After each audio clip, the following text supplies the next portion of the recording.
خاتون حضرات ذرا غور کیجیے گا خدا کیا کہتا ہے. میرا اور میرے بندے کے درمیان ایک معاملہ ایسا ہے صرف میں ہی جانتا اور وہ اخلاص ہے. اس کا مطلب آپ سمجھتے ہیں کیا ہے کہ کرامن کاتبین کی زد میں بھی اخلاص نہیں ہے. یہ بھی ملائکہ آپ کی خارجی حرکات ہی نوٹ کر سکتی ہے. تاہے قلب دیکھیے اس بحر کی تہہ سے اچھلتا ہے کیا، اور یہ جو دل وہ کہتے ہیں سمندر سے بہت ڈونگے ہیں، ان کے ہاں کہاں تک ڈوب کر اس ذرہ اخلاص کو تلاش کرنا پڑتا ہے جو خدا کے لیے ایک اشک بن کر کسی نوجوان کی آنکھ سے نکلتا ہے. اسی لیے اللہ کے کریم رسول نے ارشاد فرمایا کہ 8 چیزوں پہ جہنم کی آگ بند کر دی گئی، اور ان میں سے ایک چیز کسی نوجوان کی آنکھ سے نکلا ہوا خدا کی طلب میں ایک آنسو. خاتون حضرات کتنا مشکل ہے یہ ایک آنسو. ویسے تو ہم روتے ہی رہتے ہیں، پاکستان میں تو ہر کوئی روتا رہتا ہے، اور جشن بہارا بھی رونے کا سما لگتا ہے. نہ ہمارے کوئی مذہبی اچھی خبر آتی ہے، نہ ملکی اچھی خبر آتی ہے، نہ کوئی انڈیویجول اچھی خبر آتی ہے. میں تو ویسے ہی پنڈوراز باکس ہوں. لوگوں نے وہ گریک مائتھولوجی میں یہ تھا کہ لوگ سارے کے سارے دکھ اور المیے ایک باکس میں بند تھے جس کو پنڈوراز باکس کہا کرتے. میں تو اتنے المیے سن چکا ہوں کہ میرا دل ہی پنڈوراز باکس بن گیا.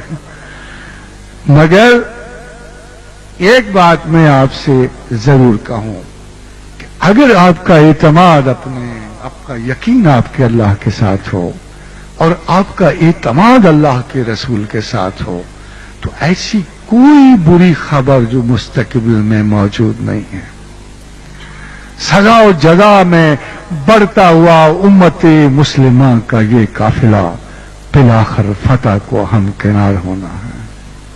فرمایا رسول اللہ صلی اللہ علیہ وسلم نے، مخبر صادق نے فرمایا کہ میری امت میرے بعد رومیوں سے جہاد کرے گی اور ان پہ غالب آئے گی. میری امت میرے بعد ایرانیوں سے جہاد کرے گی اور ان پہ غالب آئے گی. میری امت میرے بعد چپٹے ناکوں اور ڈھال جیسے چہرے والوں منگولوں سے جنگ کرے گی اور ان پہ غالب آئے گی.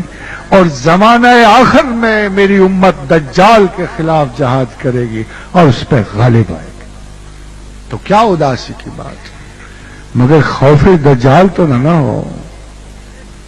یہ جو ایک ڈیلیبریٹ ایفرٹ ہوتی ہے، جو ابھی وہ تباہی اور وہ ہلاکت جو آپ کو نظر نہیں آتی مگر خوف مبہم کی طرح آپ کے سینے کو لرزا رہی ہے، یہ خوف تو خواتین و حضرات اللہ دشمنوں کے دلوں پہ ڈالتا.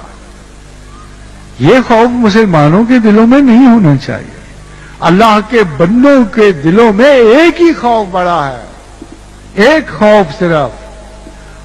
جب کسی کو دعا دیتے تھے نا لکھنؤ والے، جب کسی کو دعا دیتے تھے رخصت کرتے ہوئے تو کہا کرتے تھے کہ خدا تجھے غم حسین کے علاوہ کوئی غم نہ دے.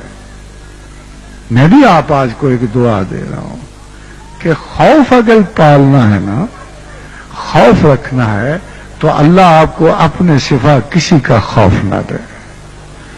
آپ کی جرأت و استقامت انشاءاللہ تعالی ہر مصیبت پہ غلبہ. آپ سوچتے ہو کہ اللہ بندوں کی سنتا کیوں نہیں؟ اس لیے کہ آپ اللہ کی نہیں سنتے، اور کوئی وجہ نہیں. بخدا اگر آپ اللہ کی سنو، اس کے انداز فکر کو دیکھو. وہ تو قرآن میں کہہ رہا ہے کہ میں نہیں حالت بدلوں گا، میں نہیں بدلوں گا جب تک تم آپ اپنی حالت نہیں بدلو گے. اور تمہاری حالت کا بدلنا اتنا فزیکل نہیں ہے. بھائی ایک پیرالسس میں پڑے ہوئے بندے کی کیا حیثیت ہوتی ہے؟ اس لیے کہ اس کا دماغ کام نہیں کر رہا. وجود امت مسلمہ اس وقت ڈیسپریشن کے پیرالسس میں، دماغ بند، سوچیں بند، فکریں ختم، صفیں کج، نمازی پریشان حال، یہ بکھرے ہوئے اعصاب، یہ اجڑی ہوئی بستیاں مسلمانوں کی لگتی تو آباد ہیں مگر ان میں خدا نہیں بستا. آپ کو رجعت فکر چاہیے، اور رجعت فکر کے بغیر غلبہ احوال نہیں ہوگا. مصائب آئیں گے، اللہ نے کہا کہ آئیں گے، آزمائشیں آئیں گی، اللہ نے کہا کہ آئیں گی، مگر ساتھ یہ کہا کہ دیکھو میری یاد میں غفلت نہ کرنا، ولا تہنوا، میرے بارے میں سستی تو نہ کرو نا یار. رات گئے 1-2 بجے تک ٹی وی آپ دیکھتے ہو، میں نے منع نہیں کیا ٹی وی دیکھو، تمام پسندیدہ اپنے ڈائلاگ سنو، ہر پسندیدہ ایکٹر ایکٹریس کو دیکھو، مگر یار نماز کیوں مس کرتے ہو؟ اس کو کیوں مس کرتے ہو؟ میری کاسٹ پہ تم نے یہ شہوات ذہن کی دنیا آباد کر کے پھر بھی مجھے کہو گے کہ میں تمہاری حمایت کروں؟ ایسے نہیں ہونا چاہیے. ناٹ ایٹ مائی کاسٹ، اس لیے کہ میرا اصول ہے. میں نے بنو اسرائیل کو بھی کہا تھا تم پلٹ جاؤ گے تو میں پلٹ جاؤں گا، تم لوٹ آؤ گے تو میں لوٹ آؤں. لوٹنے کا وقت، خواتین حضرات، لوٹنے کا وقت. لوٹنا فزیکلی نہیں ہوتا. آپ کہاں بھاگتے بھاگتے خدا کی آغوش میں جا گرو گے؟ بڑی کائنات حائل ہے بیچ میں، اللہ پتہ نہیں کہاں ہے، کدھر ہے، اس کو ادھر ڈھونڈو جدھر وہ ہوتا ہے. الا بذکر اللہ تطمئن القلوب، ہماری یاد کے بغیر تمہارے دلوں کا اطمینان نہیں. اگر دل میں خدا کی یاد کے بغیر اطمینان نہیں ہے تو دل ہی مسکن ہوگا نا اللہ کا. ختم کرتا.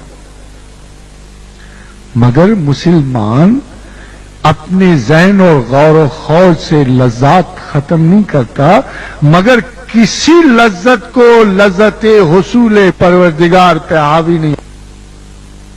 اور یہی حصول محبت خداوند ہے. لن تنالوا البر حتی تنفقوا مما تحبون. تم مجھے نہیں پا سکتے ہو، اللہ کہتا ہے، مجھے نہیں پا سکتے ہو جب تک کہ میری راہ میں وہ تمام محبتیں قربان نہ کرو جو تمہیں زیادہ مجھ سے عزیز تر ہیں. اگر تمہیں اولاد عزیز تر ہے تو میں نہیں ملوں گا، کیونکہ اولاد میں نے دی اور جس نے دی اسی سے تم اسے عزیز کر بیٹھے. اگر تمہیں میاں اور بیوی زیادہ پسند ہے تو میں نہیں ملوں گا. بھائی ان کو رکھو جتنا چاہو مگر مجھے ان سے بڑھ کے چاہو. فاذکروا اللہ کذکرکم آباءکم، مجھے اس طرح چاہو جیسے آباء و اجداد کو چاہتے، جیسے اپنے بزرگوں کو چاہتے، جیسے اپنے بچوں کو، ماؤں کو چاہتے. فاذکروا اللہ کذکرکم آباءکم او اشد ذکرا، مگر ذرا زیادہ چاہو کہ مجھے معلوم ہو کہ تمہاری ترجیحات درست ہیں. تم مخلوق کو خالق کے مقابل میں نہیں لا رہے. یہ انٹلیکچوئل کوشچن ہے، یہ ذہنی کوشچن ہے. جو چیزیں تمہیں مل رہی ہیں، جس سے مل رہی ہیں، اس کو کمتر حیثیت کیوں کر دو گے؟ چیزوں کو اوپر کی حیثیت کیسے دو گے؟ کتنا غلط ہے نصاب عقل سارا کہ خالق کو مخلوق سے پس درجہ حیثیت دی جائے. کتنا نصاب عقل غلط ہو جاتا.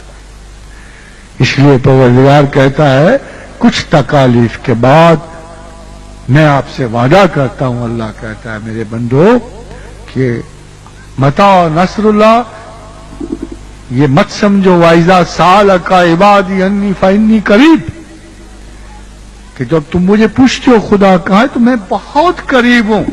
مگر میں تمہیں صبر کرا نہیں رہا ہوتا، میں تمہارے درجات علم کو متعین کرنے کے لیے تم پہ ایک کے بعد، ابھی آپ پاس جو ہو گئے چھوٹ، آپ نے کہا اللہ تیرا بڑا شکر ہے، مجھے کوئی غم نہیں. اللہ نے کہا بندہ بڑا اچھا ہے، اس کو اگلا ٹیسٹ دے کے دیکھو۔ شاید 2 4 10 ٹیسٹوں کے بعد یہ اللہ کے ان دوستوں میں شامل ہو جائے کہ جن کو خدا خطاب کر کے کہتا ہے یا ایتھا النفس المطمئنہ ارجعی الی ربک راضیۃ مرضیہ، کیا ہے میرے بندے تو تو کمال کر بیٹھا یار، میں تجھ سے راضی ہوا، تو مجھ سے راضی ہو، میں تجھ سے راضی ہوا۔ آپ کو مقامات اور درجات کی بلندی کے لیے اگر چند مصائب سے واسطہ بھی پڑ گیا تو علم غارت نہ کرو، جادو اور سحر کے نام زندگی نہ کرو، جس نے دی ہے اسی کے نام رکھو۔ وَلَا تَهِنُوا وَلَا تَحْزَنُوا وَأَنْتُمُ الْأَعْلَوْنَ إِن كُنتُم مُّؤْمِنِينَ۔ اگر ان مراحل فکر سے گزرے، ان مراحل صبر سے گزرے تو اللہ کہتا ہے میں وعدہ کرتا ہوں انتم العالون ان کنتم مؤمنین، تم ہی غالب ہو اگر ایمان والے ہو۔